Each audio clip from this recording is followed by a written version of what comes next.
Hello, my dear friends. There is a special kind of pain that comes not from a stranger's cruelty, but from the carefully chosen words of someone you love.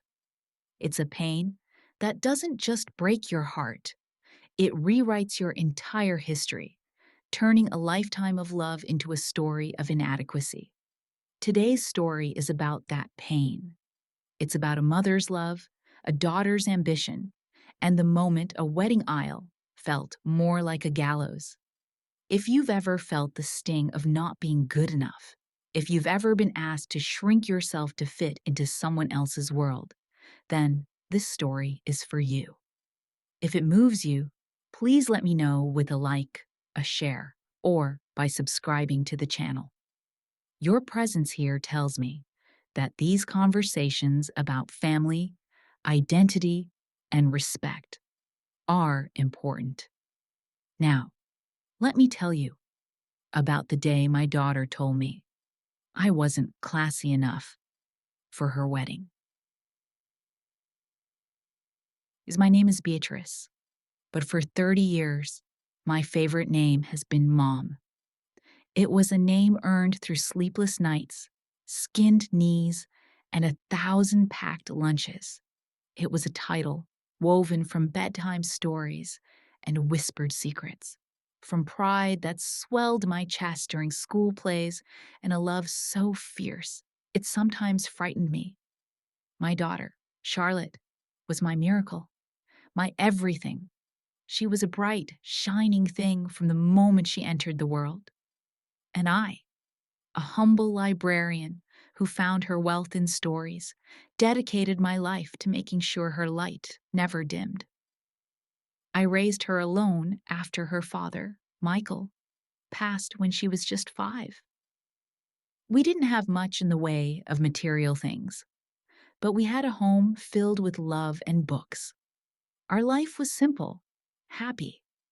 We baked cookies that were slightly lopsided, had picnics in the park, and our idea of a fancy night out was sharing a large pizza at Tony's Pizzeria. Charlotte was always ambitious, though. She devoured books about art, culture, and faraway cities.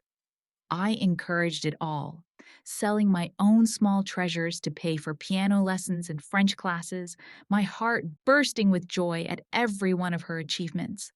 I was so proud of the woman she was becoming. The change began when she met Alexander. He was from the kind of family we had only ever read about in novels: old money, sprawling estates, a name that carried weight. The first time I met him, in my cozy book-crammed living room, I saw the way his eyes, polite but cool, swept over my thrift store armchair and the framed cross-stitch I'd made that read, "A book is a dream you hold in your hand." He was perfectly courteous, but he made me feel small, as if my entire life, my entire being, was a quaint, slightly embarrassing anecdote. Charlotte changed in his presence. Her laughter became softer, more measured. Her vocabulary shifted. She started using words like summer as a verb and talking about curating experiences. The simple, vibrant girl I knew was being polished into a sleek, sophisticated stranger. The wedding planning began, and I was initially thrilled. I imagined helping her choose a dress, tasting cakes, laughing over the chaos, but I was quickly relegated to the sidelines. My opinions on flowers, daisies, are so cheerful, aren't they? Were met with a patient sigh. No, Mother, we're using peonies. Exclusive, imported peonies. Then came the invitations. I wasn't asked to help address them. Instead, Charlotte and Alexander hired a calligrapher. When I received my own, it was addressed to Miss Beatrice Miller. Not Mom, not even Beatrice and guest. Just me, alone. The dread started to coil in my stomach, a cold, tight snake. The breaking point came on a Tuesday evening. Charlotte had come over to discuss the wedding party. I had made her favorite childhood meal, macaroni and cheese from the box, the kind with the powdered cheese. A silly, sentimental gesture. She picked at it with her fork, pushing the orange noodles around her plate. Mom, she began, not meeting my eyes, we need to talk about the wedding. About your role. My heart, that foolish, hopeful muscle, leapt. Of course, sweetheart. Whatever you need. I've been saving up. I can help with a photographer. Or maybe the... It's not about money, she interrupted, her voice crisp. She finally looked at me, and her gaze was like shards of ice. It's about the aesthetic. Alexander's family has certain expectations. The wedding is at the Crestmont Country Club. It's a very specific ambience. Very refined? I blinked, the words not quite computing. I don't understand, Charlotte.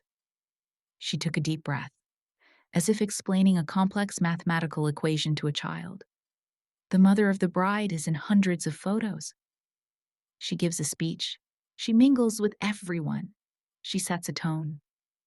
She paused, and her next words were delivered with surgical precision, each one a tiny, precise cut. Mom, I love you.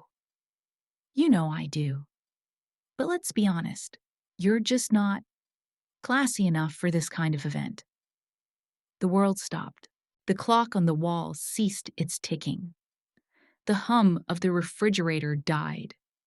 There was only silence, and those words, hanging in the air between us like a poison gas. Not classy enough. I looked down at my hands, hands that had held her when she was sick, hands that had clapped until they were raw at her graduations, hands that were worn from shelving thousands of books to put food on our table. These honest, working hands, suddenly, they felt dirty, shameful. Classy. Enough? I whispered, the words tasting like ash. Your clothes, Mom, she continued, her voice gaining a brittle momentum now that the worst was out. That dress you wore to the engagement party. It was from a discount store, wasn't it? And your speech. You have that little hometown accent that comes out when you're nervous, and the way you talk about books with so much enthusiasm.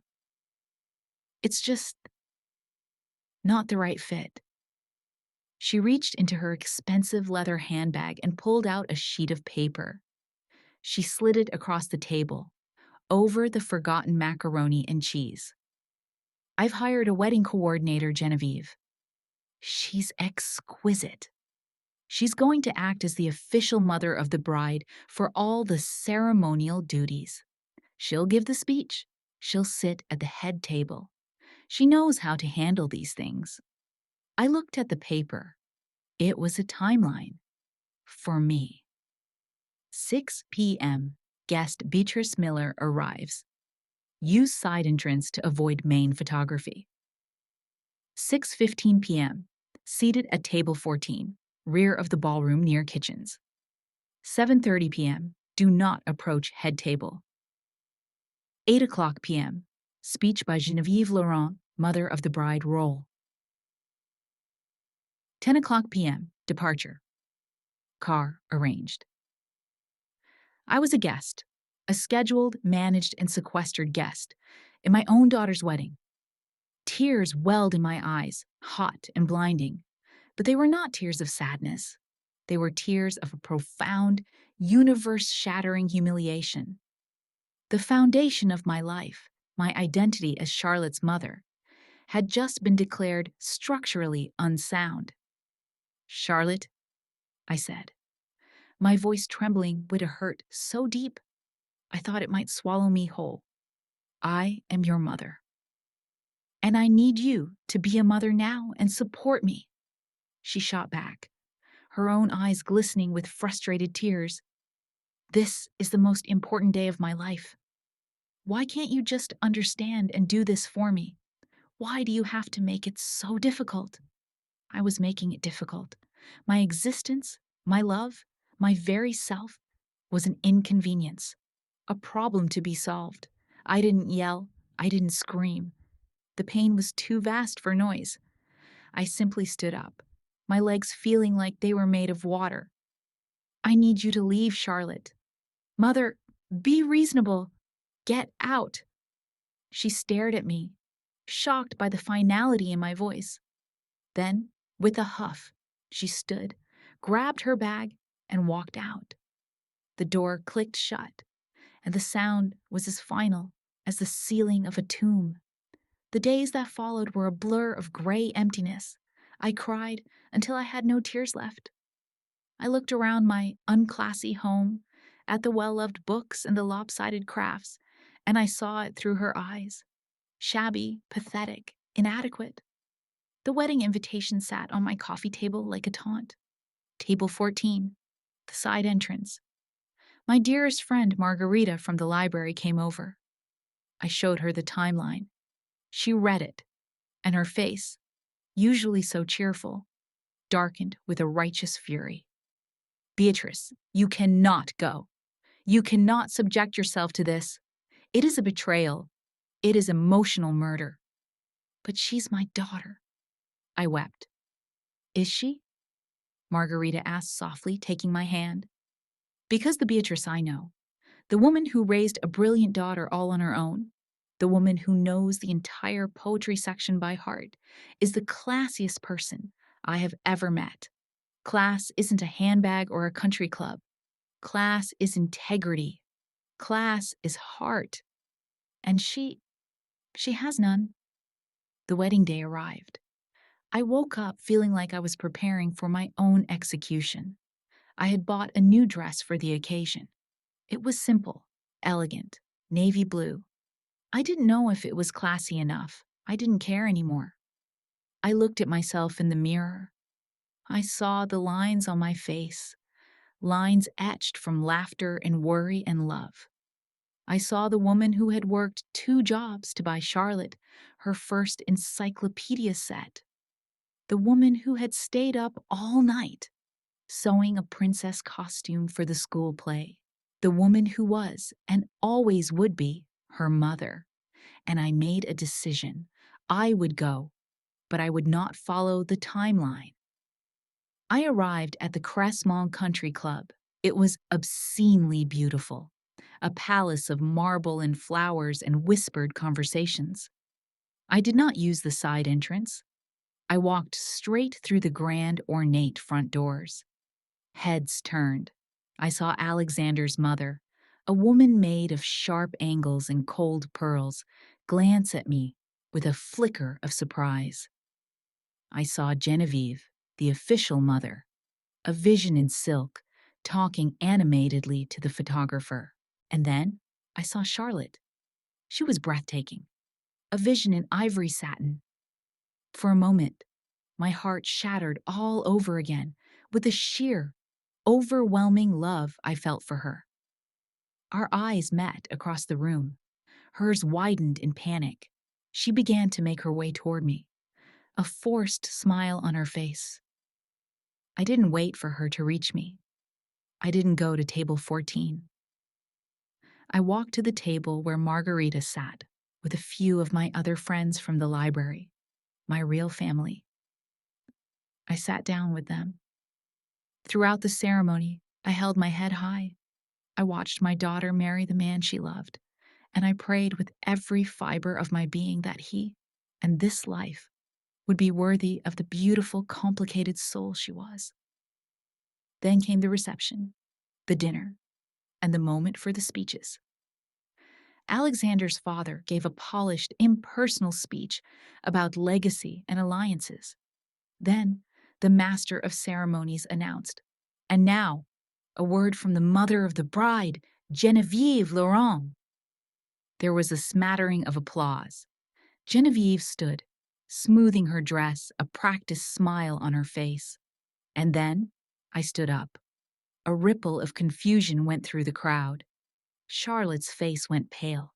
Alexander looked furious. Genevieve froze, microphone in hand. I didn't have a microphone. I didn't need one. My voice, the one with the little hometown accent, carried through the stunned silence, clear and steady. "My name," I said, "is Beatrice Miller. I am Charlotte's mother." You could have heard a pin drop. 1,000 eyes were on me. "I won't take long," I continued, my gaze fixed on my daughter. "I just wanted to say a few words to the bride. Charlotte, from the moment you were born, you were the story of my life. You were my favorite fairy tale, my greatest adventure, my most cherished poem. I remember reading you Goodnight Moon until the words were worn smooth. I remember teaching you how to spell bibliotherapy for your 3rd grade spelling bee because you insisted on a hard word. I remember the light in your eyes when you discovered a new idea, a new passion. That light was always your truest, most beautiful possession. Never let anyone dim it." I paused, letting the words hang in the air, simple and true amidst the oppressive glamour. "I have loved you every single day of your life. That will never change. I wish you and Alexander a lifetime of happiness." I looked directly at Alexander and then at his parents. "Welcome to our family." And with that, I sat down. The silence was absolute for a long moment. And then, from the back of the room, from table 14 and the tables around it, a wave of applause began. It wasn't the polite clapping from before. It was thunderous, real. I did not stay for the dancing. I had said what I needed to say. I walked out of the ballroom, my head held high, Margarita and my friends following behind me, a protective, loving guard. I heard later that the wedding continued, but the atmosphere had shifted. The perfect, classy facade had been cracked open by a mother's raw, unpolished love. Charlotte did not speak to me for 6 months. The silence was its own kind of agony. The reconciliation, when it came, was slow and painful. She showed up at my door one rainy afternoon without Alexander. She looked like my Charlotte again, tired and vulnerable. "Your speech," she whispered, tears streaming down her face. "It was the most beautiful thing anyone has ever said to me." "I am so sorry, Mom. I am so, so sorry. I was ashamed of the very things that made me, me. I was ashamed of you, and in doing so, I was ashamed of myself." We cried together for a long time. The wounds are healing, but the scar remains, a permanent reminder of the time she tried to erase me. She is trying to find her way back to herself, and in doing so, back to me. It is a journey. Some fractures never fully mend, but you learn to live with the hairline cracks. So, my dear friends, remember this. Your worth is not determined by the price tag on your dress or the postcode of your address. It is determined by the strength of your character, the depth of your love, and the integrity of your heart. Never, ever let anyone, not even someone you love with your whole being, make you feel like you are not classy enough. True class is not about what you have. It is about who you are. And standing up for your own soul with love and dignity is the classiest act of all. This story is a difficult one to tell, but it comes from a place of healed, though scarred, love. If it resonated with you, if it reminded you of your own worth, please let me know. That like button, your subscription, your share, it's a powerful way to say, "I see you." Your story matters. It helps this community of strong, beautiful souls grow stronger. Thank you for listening. Hold your head high, my dear. You are more than enough. You are everything. Until next time.